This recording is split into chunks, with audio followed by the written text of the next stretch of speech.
wa ngano. Mnaona mambo ya pwani bibi, nganono mwenzangu. Unaona uji huu wanazi mwanzo mwisho, umeelewa?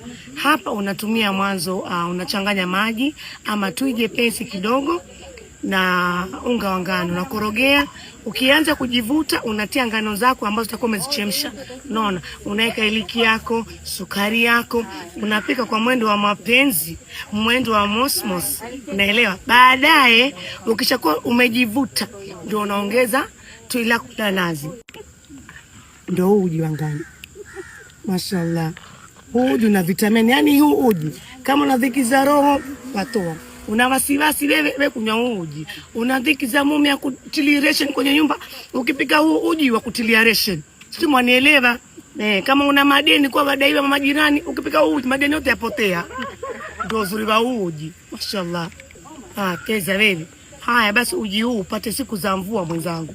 Mabati para mvua na wewe uhiva tu mwenyewe na jikombe lako la uji. Bismillah.